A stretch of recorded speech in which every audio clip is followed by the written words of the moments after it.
Selamat sore, Bapak Ibu terkasih, para pendengar Radio Montini 106 FM, titian cahaya inspirasi dari Manado untuk semuanya di mana saja berada.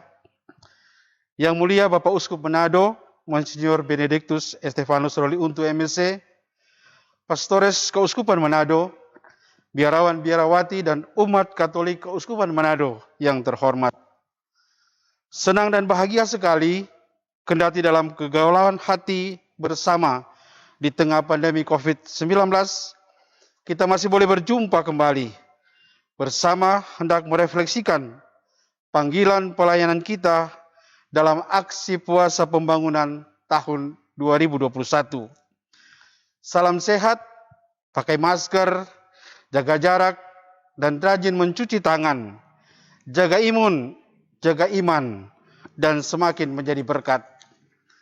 Terima kasih bahwa hari ini dalam rangka merefleksikan tema APP 2021, segenap kru Radio Montini siap melayani kita dalam talk show kateketis, sosialisasi animasi APP 2021 dengan tema Semakin Beriman, Semakin Solider, Membangun Ekonomi yang Berbela Rasa. Untuk itu telah hadir di studio para narasumber berturut-turut saya perkenalkan. Pertama, Pastor Yohanes Yon Montolalu PR, Sekretaris Keuskupan Manado, sekaligus sebagai tim ahli perumus aksi puasa pembangunan 2021. Seraya juga menjadi penasihat panitia APP Keuskupan Manado tahun 2020-2022. Selamat sore, Pastor. Sore. Kedua, Pastor Joy Dery PR, Ketua Komisi PSC dan Direktur Karina Keuskupan Manado, sebagai Koordinator Penanggung Jawab Kepanitiaan APP 2020-2022. Pastor Joy, selamat sore. Terima kasih. Dan narasumber ketiga, Pastor Iwayan Sugiarta, di sebelah kanan saya, Direktur Sentrum Agraris Lota Pineleng Keuskupan Manado, sebagai Wakil Koordinator Penanggung Jawab Kepanitiaan APP tahun 2021. Selamat sore, Pastor. Terima kasih. Baiklah, kita akan membuka refleksi bersama ini dengan pertama-tama mendengarkan komentar Ketua Komisi PSC Keuskupan Manado, Pastor Joy Dery. Pertanyaannya, mengapa kita harus membangun ekonomi solidaritas? Apakah dasar dan tujuannya, Pastor? Ketimpangan dalam kepemilikan aset, ketimpangan dalam akses terhadap pelayanan publik, ya, hal-hal seperti itu menjadi keprihatinan gereja juga. Dan secara khusus di tahun 2021 ini, kita juga prihatin dengan dampak negatif dari pandemi COVID ini. Kebijakan-kebijakan pembatasan-pembatasan yang ada itu melahirkan juga orang juga jarang berkumpul dan juga bekerja juga terhalang, sehingga situasi-situasi ini seperti secara umum dikatakan mengakibatkan resesi ekonomi. Di tengah-tengah situasi seperti ini, kita mau mengajak gereja mau hadir mendorong umat di tengah kesulitan ekonomi seperti ini. Kita tidak bisa tentu hanya berdiam diri menunggu saja situasi membaik bahwa kesejahteraan kesehatan itu datang, tapi kita mesti terlibat, mendorong umat untuk terlibat untuk membangun kehidupannya, membangun ekonominya, membangun kesejahteraannya. Nah, seperti itu. Jadi kita mau dari situasi sosial ekonomi yang saat ini, kita mau mendorong umat terlibat membangun ekonomi yang bersolider. Kalau tahun lalu sudah membangun ekonomi yang bermartabat, kali ini kita mengajak untuk semakin bersolider. Sambil situasi pandemik itu sungguh juga meninggalkan pesan yang sangat kuat tentang bagaimana di tengah kesulitan masyarakat yang saling berbagi, saling solider membuat kita bisa melewati atau bergandeng tangan di dalam menjalani masa pandemik ini. Itu. Lantas ya dasarnya adalah pertama, dasar kita berbela rasa, dasar kita bersolider adalah solidaritas Allah itu sendiri. Bahwa begitu besar kasih Allah akan dunia ini sehingga Ia menganugerahkan putranya untuk menjadi penebus dan penyelamat kita. Dan kita sungguh mengalami sebagai umat Kristiani, kita sungguh mengalami Allah beserta kita. Yesus hadir datang ke dunia untuk menebus dan menyelamatkan kita, memulihkan kehidupan kita dengan mau mengalami sengsara sampai wafat. Dan itulah yang akan kita renungkan di dalam masa Prapaskah. Sehingga kita mau mengangkat tema ini.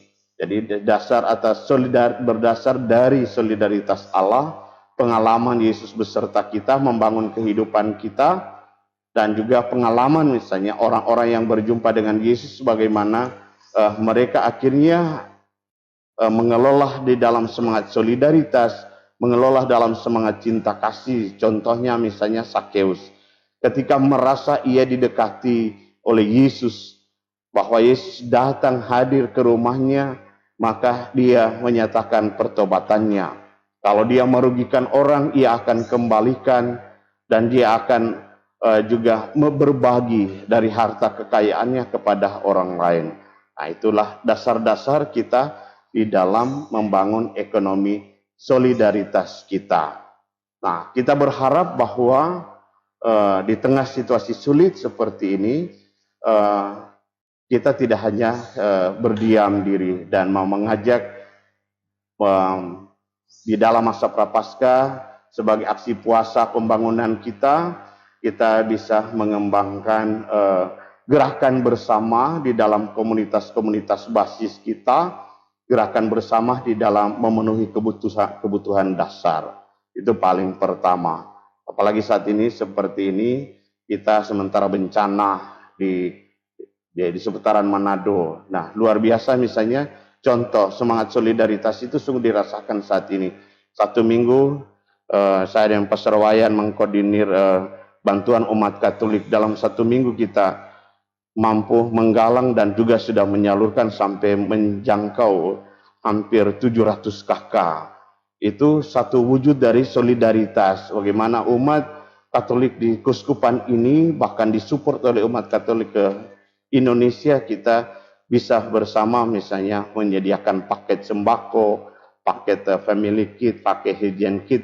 Seperti itu karena dari wujud dari rasa solidaritas. Kita telah mengalami belas kasih Allah lebih dahulu mencintai kita, akhirnya kita terpanggil, terutus untuk mewujudkan solidaritas kepada sesama saudara yang lebih menderita dalam pemenuhan kebutuhan dasar, tapi juga di tengah situasi sulit, apalagi pekerjaan misalnya banyak orang dapat PHK, ya tentu kita tidak mungkin cuma menunggu karena kita punya kebutuhan, setiap orang punya kebutuhan, semua orang punya kebutuhan, maka kita berharap agar supaya ke depannya kita ya juga mendukung pembentukan misalnya kelompok-kelompok usaha di komunitas basis, atau juga kita akan misalnya membangun menjadi jembatan, memediasi antara kelompok-kelompok usaha di tengah umat, kelompok usaha kecil menengah, misalnya bekerja sama satu dengan yang lain, dari tingkat produsen misalnya sampai ke tingkat konsumen, agar supaya kita bisa saling mengisi satu dengan yang lain, bisa saling membantu satu dengan yang lain. Nah, semangat kita atau semboyan kita di dalam ber-APP tahun ini adalah semakin beriman, semakin solider. Ya, itulah karena kita merasa sebagai orang beriman kita, Tuhan lebih dahulu mencintai kita. Di saat kita tidak berdaya di tengah dosa, kedosaan, Allah lebih dahulu mengasihi kita, mengangkat kita dari kedosaan, memulihkan martabat kita, gambar kita sebagai gambar Allah yang hidup rusak karena dosa. Maka kita juga di dalam membangun ekonomi agar supaya juga kita tetap memperhatikan juga bahwa kita dasar kita juga lain adalah kita sama-sama manusia, sama-sama punya martabat yang sama-sama punya kebutuhan yang sama, kebutuhan dasar yang sama, maka hal-hal itu di dalam memenuhi kebutuhan, mencapai kesejahteraan, dalam kita harus memperhatikan nilai-nilai seperti ini di dalam gerakan-gerakan puasa dan pembangunan kita. Gereja selalu menunjuk kepada kita untuk masuk surga, tapi gereja juga mesti menunjuk bahwa di dalam kehidupan kita juga tidak meninggalkan atau tidak melupakan kebutuhan-kebutuhan jasmani. Selain kebutuhan rohani, kebutuhan jiwa, kita juga gereja terlibat juga bertanggung jawab juga dengan kebutuhan-kebutuhan begitu banyak orang akan kehidupan sehari-hari. Mungkin itu pertama. Ya, terima kasih Pastor Joy. Saya berpindah kepada narasumber kedua, Pastor John Montolalu. Pertanyaannya, bagaimana kita sekarang harus merefleksikan tema APP Nasional 2021 ini dan berusaha memaknainya dalam situasi dan kondisi keuskupan kita. Apa yang menjadi dasar, kemudian tujuan dan sasaran APP 2021, khususnya untuk kita di Keuskupan Manado. Silakan, Pastor. Terima kasih Pak Hein untuk kesempatan ini. Selamat sore teman-teman, Pastor Joy, Pastor Wayan, bersama dengan segenap pemirsa Radio Montini dan kru yang ada di sini juga. Kita berkumpul dan berjumpa pada sore hari ini untuk suatu katakanlah percakapan, sosialisasi tentang tema APP 2021 yang tadi sudah dikatakan oleh Pak Hein. Sekarang kita berada pada tahun kedua di dalam satu tema tentang ekonomi dan sudah dijelaskan oleh Pastor Joy. Nah, sekarang kita masuk di dalam konteks kita, yaitu tahun kedua dengan tekanan pada membangun ekonomi yang berbela rasa dengan subtema katakanlah semakin beriman, semakin bertobat, semakin berbela, semakin solider. Nah, ini kata solidaritas ini menjadi penting untuk kita dalam mengangkat tema APP 2021 ini.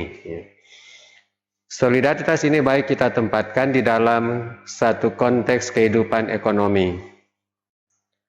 Karena sesuai dengan namanya, Komisi PSE adalah Komisi Pengembangan Sosial Ekonomi. Dan yang menjadi misinya adalah meningkatkan kesejahteraan ekonomi. Pertama-tama tentu umat beriman dan secara lebih luas tentu adalah masyarakat pada umumnya. Meningkatkan kesejahteraan ekonomi atau membangun dan meningkatkan kehidupan ekonomi umat. Nah, untuk tahun ini mari kita kembali menegaskan apa yang perlu kita pahami dan perlu kita perjuangkan pada waktu kita bicara tentang kesejahteraan. Yang pertama-tama tentu kita bicara dalam tingkatan level yang makin lama makin meluas. Katakanlah begini, pertama-tama kita boleh bicara tentang saya berusaha supaya saya sejahtera. Artinya setiap orang di dalam keluarga, setiap orang di dalam organisasi, setiap orang di dalam gereja, setiap orang di dalam masyarakat memperjuangkan kesejahteraannya. Tapi dalam konteks solidaritas, ini perjuangan belum cukup. Maka perjuangan sendiri-sendiri ini harus diperluas atau diperlebar. Yaitu dari kesejahteraan saya berkembang menjadi kesejahteraan keluarga kita, dari kesejahteraan keluarga kita berkembang umpamanya menjadi kesejahteraan wilayah rohani kita. Dari kesejahteraan wilayah rohani kita berkembang menjadi kesejahteraan stasi kita. Dari kesejahteraan stasi kita berkembang menjadi kesejahteraan paroki kita. Dari kesejahteraan paroki kita berkembang menjadi kesejahteraan keuskupan kita.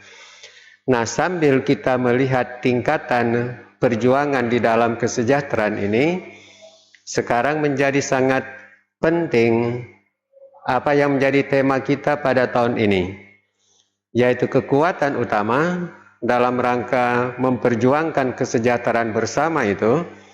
Kekuatan utama yang perlu didalami dan perlu dikembangkan adalah solidaritas. Itulah kekuatan utama. Sebab tanpa solidaritas, perjuangan untuk sejahtera itu menjadi perjuangan yang sangat sempit.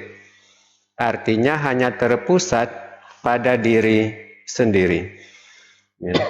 Jadi masing-masing akan baku rebe siapa lebih sejahtera di antara kita, tanpa keterbukaan untuk memperjuangkan juga kesejahteraan orang lain. Nah, untuk memperjuangkan kesejahteraan bersama, kesejahteraan lebih luas ini menjadi penting, itu solidaritas. Nah, sambil kita mengangkat pentingnya solidaritas ini, sekarang kita masuk pada tekanan, yaitu pada poin subtema yang tadi saya katakan. Semakin beriman, semakin bertobat, semakin solider. Artinya kita perlu melihat ini 3 langkah yang saling terkait. Nah, untuk itu kita coba melihat. Semakin beriman, apa yang perlu kita imani? Kita tentu sudah hafal, kita punya kredo, ya. Itulah yang harus kita imani, ya. Tetapi di dalam konteks APP tahun ini, kita coba fokus apa yang kita imani.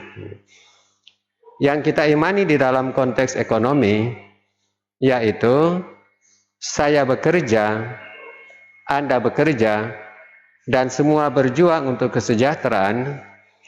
Kita berjuang bukan sebagai single fighter, untuk kepentingan, untuk keuntungan, untuk kesejahteraan diri sendiri. Tapi kita berjuang sebagai rekan kerja. Rekan kerja. Suami adalah rekan kerja istri. Untuk apa? Untuk kesejahteraan keluarga. Ketua wilayah rohani adalah rekan kerja pastor paroki. Untuk apa? Untuk memperjuangkan kesejahteraan paroki. Ya.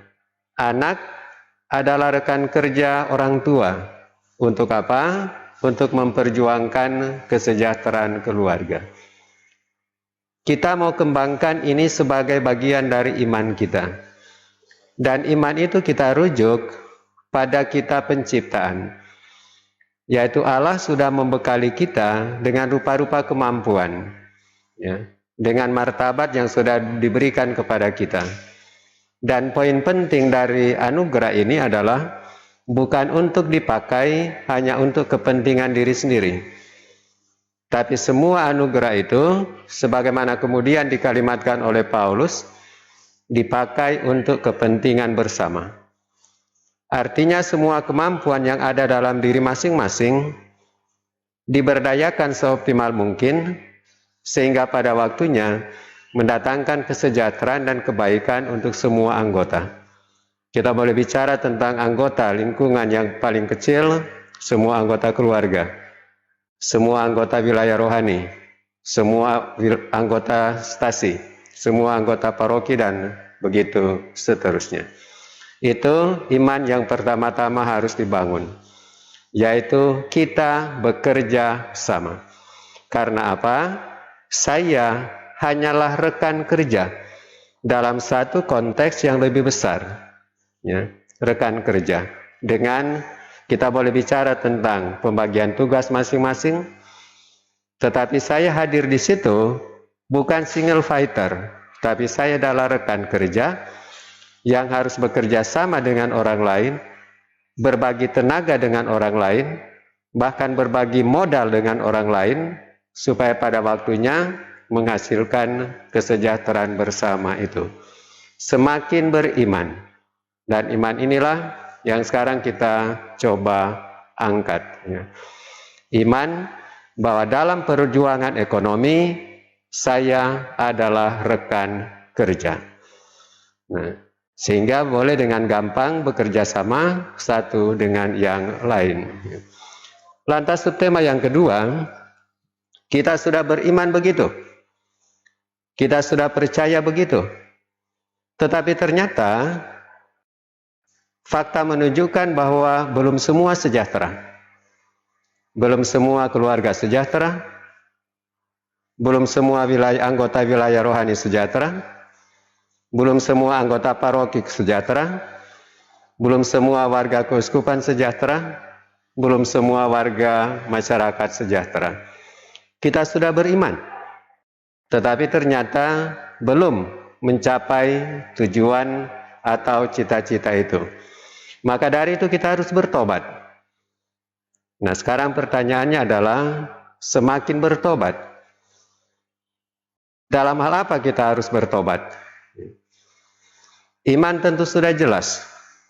Maka yang menjadi poin pertobatan kita, sebagaimana sudah sangat banyak dikomunikasikan, entah itu di dalam lingkungan gereja, atau itu di lingkungan kemasyarakatan pada umumnya, poin di mana kita harus bertobat, begitu banyak kali dikatakan adalah perilaku ekonomi kita. Perilaku ekonomi. Perilaku ekonomi yang pertama, yang senantiasa disampaikan dalam rupa-rupa kesempatan, adalah perilaku ekonomi menabung. Jangan setiap hari seperti pepatah kuno mengatakan besar pasak daripada tiang. Artinya apa? Selalu pengeluaran lebih besar daripada pemasukan. Nah, pertobatan yang pertama adalah perilaku ekonomi menabung. Kalau kita berpikir tentang pengeluaran, berarti selalu harus berpikir, hari ini ada yang keluar, selalu harus ada yang tertinggal untuk besok. Besok ada pengeluaran, selalu harus ada yang tertinggal untuk lusa. Dan begitu seterusnya, perilaku. Perilaku menabung untuk mengganti perilaku gali lubang. Yang tiap hari gali lubang. Hari ini gali 1 lubang, besok gali 2 lubang, lusa gali 3 lubang, dan seterusnya. Hidup cuma penuh dengan lubang-lubang yang semakin banyak, yang menuntut supaya pada waktunya harus ditutup. Itu poin kita harus bertobat. Perilaku ekonomi, gali lubang diganti dengan menabung. Dan sarana untuk tabungan dalam konteks Keuskupan Manado kita kan sudah punya, yaitu CU, Credit Union, yang dikelola, dinaungi, dibimbing, dibina oleh Komisi PSE. Di samping tentu ada rupa-rupa gerakan menabung lainnya yang juga tentu dikelola oleh kelompok-kelompok tertentu. Nah, itulah pertobatan. Perilaku ekonomi kita harus bertobat. Yang kedua, dalam soal perilaku ekonomi ini adalah perilaku dalam hal mempergunakan keuangan atau perilaku pengelolaan keuangan. Perilaku pengelolaan keuangan itu adalah dari mentalitas konsumtif menjadi mentalitas produktif. Begitu banyak kali dalam soal pekerjaan kita menemukan, katakanlah, para penganggur, kekurangan lapangan pekerjaan. Lapangan pekerjaan formal, lapangan pekerjaan berdasi, lapangan pekerjaan berseragam. itulah lapangan-lapangan pekerjaan yang banyak kali dilirik orang. Sehingga kalau lapangan pekerjaan yang bergengsi itu tidak ada, maka muncullah para penganggur. Yang kalau kita merujuk pada perumpamaan di dalam kitab suci, yang ditampilkan seperti orang-orang yang nintau mau baking apa. Bawa diri di pinggir jalan, bawa diri bertigaan, bawa diri di mana-mana, seakan-akan nintau mau baking apa. Nah, sekarang kita harus mulai mengubah mentalitas itu, yaitu mentalitas kerja. Mentalitas kerja itu kita bersyukur atas cara tertentu diajarkan lagi pada masa pandemi ini.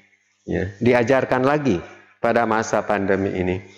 Bahwa ternyata pekerjaan yang bergengsi, pekerjaan yang membuka pintu gerbang menuju masa depan, itu bukan hanya pekerjaan kantoran. Itu bukan hanya pekerjaan bersepatu. Itu bukan hanya pekerjaan berdasi. Itu bukan hanya pekerjaan berseragam. Tapi pekerjaan di kebun itu ternyata membuka juga pintu untuk masa depan. Nah, kerajinan-kerajinan inilah yang sekarang kita perluas lagi, ya, untuk melihat bahwa pekerjaan yang bergengsi itulah semua pekerjaan apa saja yang halal, yang pantas, yang terbuka untuk siapapun juga. Nah, mentalitas kerja itulah yang sekarang perlu lagi ditanamkan ulang, ya, kepada orang-orang yang boleh katakan orang kok nintau mau baking apa. Jadi baba diam jo, tidur-tidur jo, baba pontar jo, baba diri jo di pinggir jalan, baba diri jo di pertigaan, karena orang memang nintau mau baking apa. Apalagi yang tidak ada orang yang panggil orang kerja. Ya. Nah, itu situasi, ya. Dari situ kita coba bertobat juga, ya. Nah, semakin beriman, semakin bertobat, semakin solider, ya. Nah, sekarang kita masuk pada poin yang ketiga, yaitu semakin solider. Kita sudah punya iman, kita sudah bertobat, dan sekarang kita mau tunjukkan iman itu dan pertobatan itu dalam gerakan solidaritas.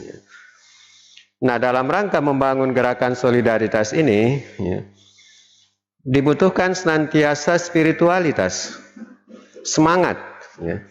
Ada semangat yang ditumbuhkan di dalam diri masing-masing orang, siapapun juga. Ya.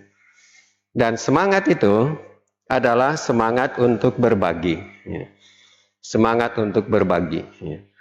Semangat untuk berbagi itu pertama-tama didasarkan pada suatu penghargaan akan martabat manusia, ya. Saya yang lagi beruntung tidak punya martabat yang lebih tinggi dibandingkan dengan sesama saya yang kebetulan lagi tidak beruntung.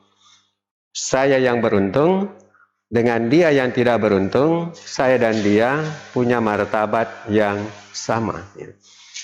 Maka, karena punya martabat yang sama, maka berarti saya yang sudah sejahtera mempunyai panggilan untuk menyelamatkan secara ekonomi saudara saya yang kebetulan lagi belum beruntung. Karena apa? Untuk memajukan martabatnya sebagai manusia, ya. Jadi itu dasar kita untuk menjadi semakin solider, ya.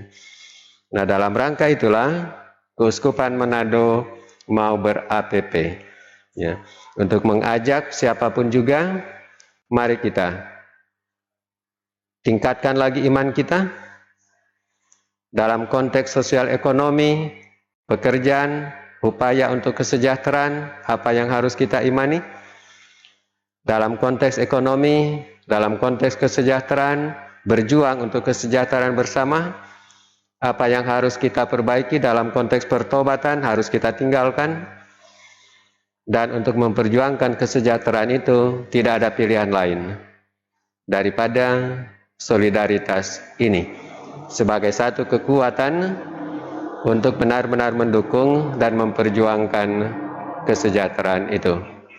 Terima kasih Pastor John. Pastor Wayan sebagai narasumber ketiga sore hari ini tentang tema tahunan APP Keuskupan Manado kita.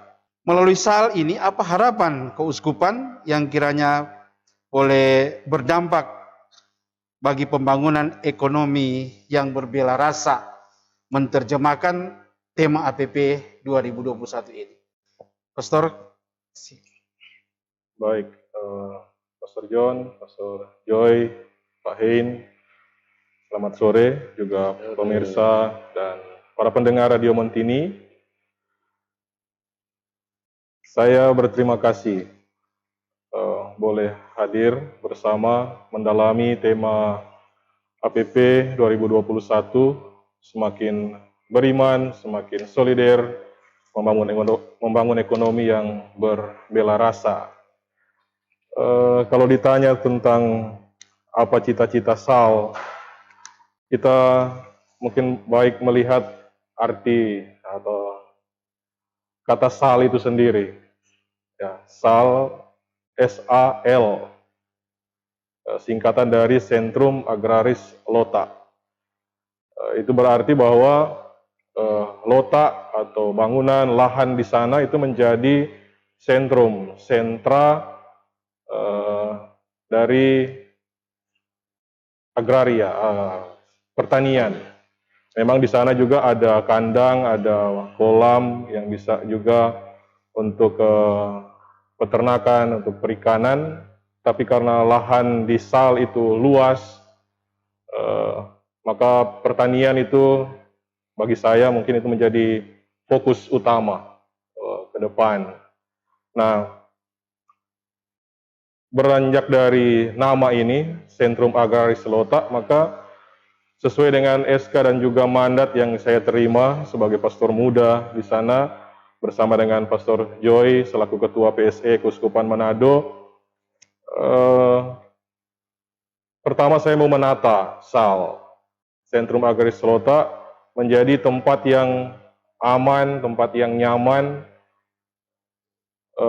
lebih khusus mengembalikan atau ya menghidupkan lagi SAL itu sebagai tempat percontohan, tempat pembibitan, dan mungkin sesuai dengan gaya masa kini, ya kelak bisa menjadi agrowisata ketika itu ada sesuatu yang ditanam di situ, yang sudah ditata, tanaman, baik tanaman hortikultura, juga buah-buahan, juga kombinasikan dengan bunga-bunga, lalu buatkan spot-spot selfie, maka itu akan menjadi satu suasana yang menyenangkan.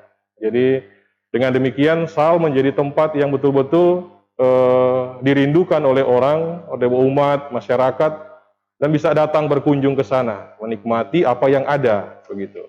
Jadi bisa tempat belajar, juga tempat berekreasi, refreshing, dari mungkin kesibukan kota, kita bisa datang ke SAL dengan kesejukannya, dengan alamnya yang masih bagus, dengan tanaman-tanaman yang fresh. Nah, kita bisa di situ arahnya. Jadi cita-cita SAL ke depan, ya tentu bersama dengan Pastor Joy sebagai Ketua PSE yang juga selalu mendampingi saya di sana sebagai pastor muda. Jadi ya membuka semangat baru, ya semangat baru di SAL untuk mengolah lagi lahan yang ada, menata, lalu menanam sesuatu yang bukan hanya pertama-tama melihat produktifnya, artinya berapa banyak nanti sayur yang diproduksi, atau berapa banyak buah yang dihasilkan, tapi secara estetika menarik, begitu. Nah, itulah sebabnya maka saya mulai merencanakan untuk menata lagi baik bangunannya, halaman depan, dan juga lahan, supaya menjadi tempat yang menarik Sehingga dengan demikian bisa mengundang banyak orang di luar sana, bukan hanya umat tapi masyarakat bisa datang dan dengan sendirinya mereka bisa melihat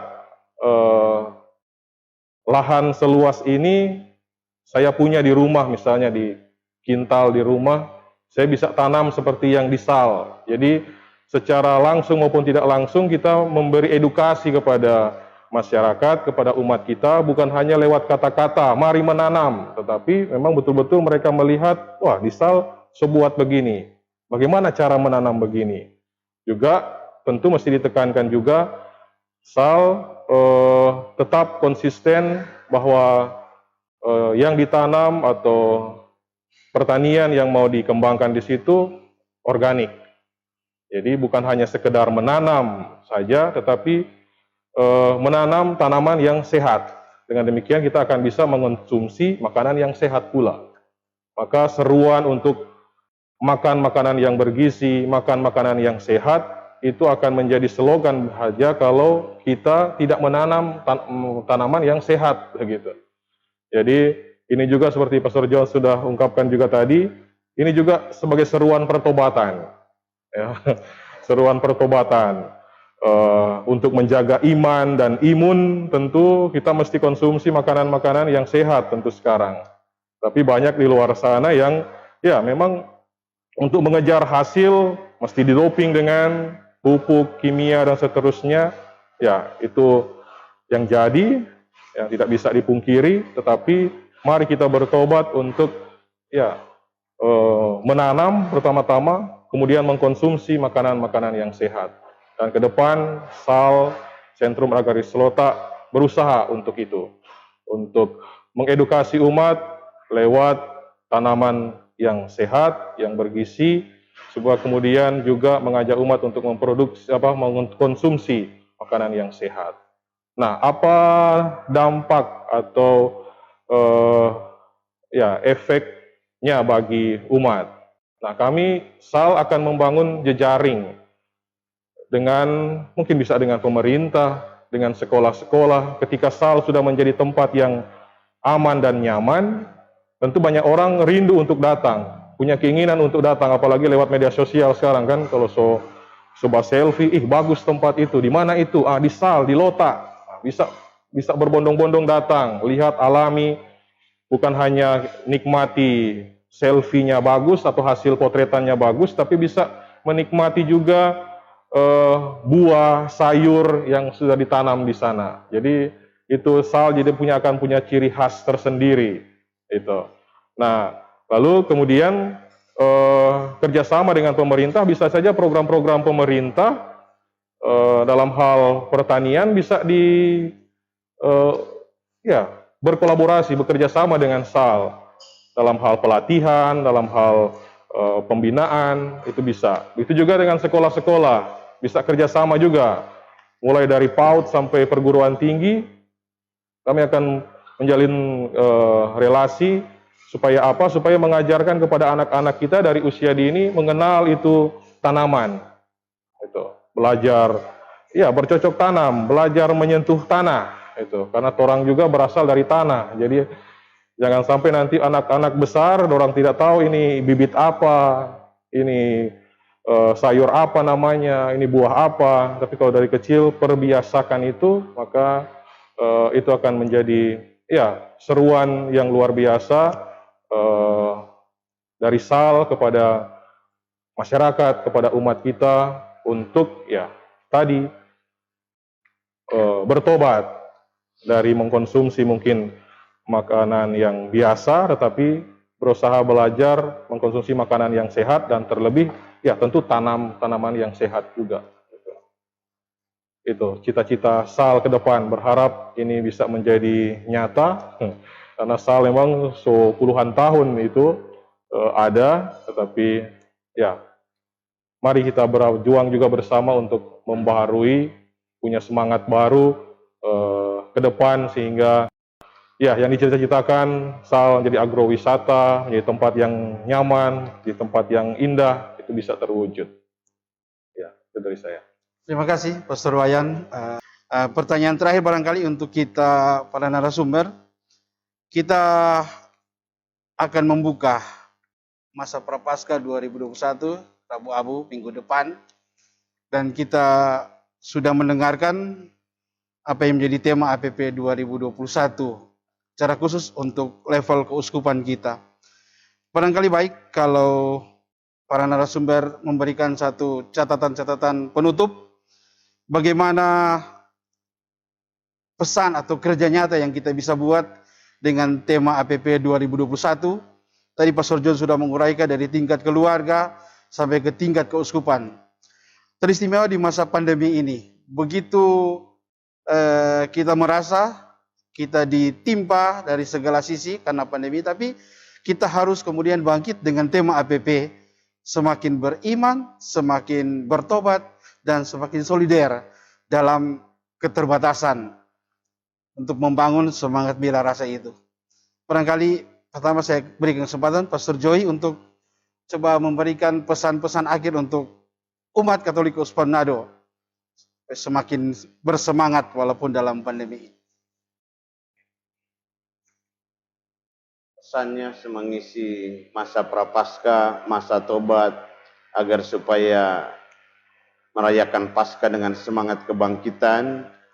Kita ini dari di tengah-tengah juga pandemi COVID dan juga masih juga pergumulan juga di tengah bencana nasional dan juga lokasi di wilayah keuskupan kita. Maka mari kita ya di tengah situasi yang sulit ini kita membangun semangat senasib sepenanggungan. Kita merasa sama-sama susah, solider dengan mereka yang menjadi korban. Kita merasa senasib sepenanggungan. Kita juga mari kita mau membangun ke depannya, mari kita sehati, sepikir agar supaya ya sebagai wujud dari rasa bela rasa dan juga solidaritas kita, dan mari kita membangun gerakan bersama, menyadari bahwa bila bersama kita kuat. Akhirnya semangat-semangat seperti ini dapat kita kembangkan.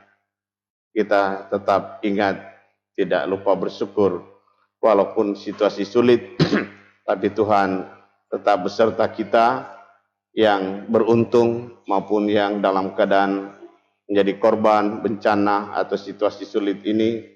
Kita masih bersyukur Tuhan memberikan kehidupan kepada kita, dan juga kita juga ingat dengan sesama kita, dengan orang lain, semangat saling menghargai, saling menghormati, dan juga bekerja sama. Sehingga kita bisa berharap bahwa hari esok bisa lebih baik dari hari ini. Dan bila kita tidak bersama di tengah-tengah situasi yang sulit, bahwa kehidupan ini akan semakin sulit dan semakin susah. Tetapi bila kita bersama, maka kita yakin hari esok lebih cerah dari hari sekarang, dan badai juga akan segera berlalu. Itu pesan. Terima kasih Pastor Joy. Jadi Pastor John secara jasmani boleh dikatakan itu sudah ditunjukkan oleh Pastor Joy.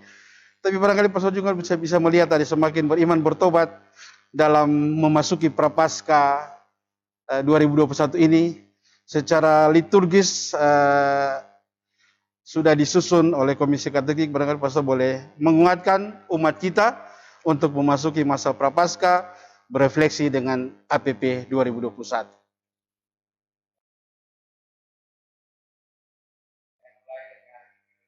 Gagasan di dalam kitab suci, pesan dari juru selamat, yaitu siap siaga. Itu pesan juru selamat. Nah, ceritanya begini, menjelang akhir 2019, masyarakat Indonesia tidak pernah tahu bahwa tahun 2020 virus corona akan melanda juga Indonesia. Tidak ada warga Indonesia yang tahu bahwa tahun 2020 virus corona akan melanda Indonesia.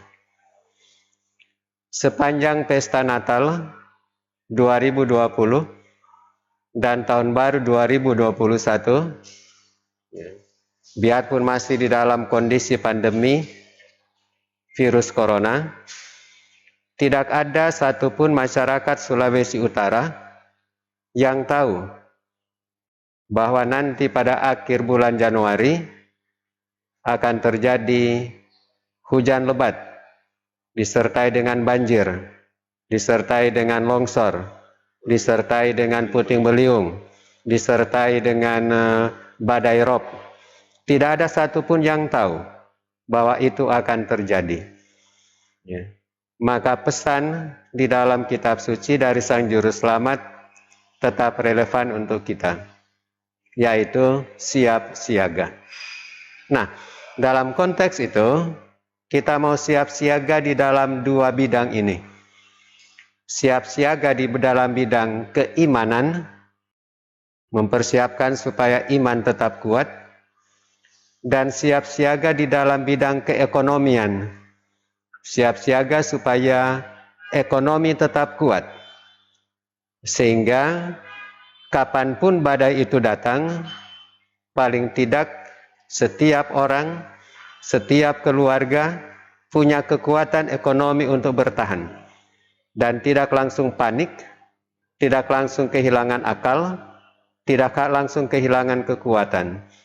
Nah, itulah yang perlu dipikirkan. Kekuatan ekonomi keluarga, ya. Kekuatan ekonomi wilayah rohani, kekuatan ekonomi stasi, kekuatan ekonomi paroki, kekuatan ekonomi keuskupan, dan kekuatan ekonomi masyarakat pada umumnya. Harus kuat, dan itu harus dipersiapkan dalam konteks siaga.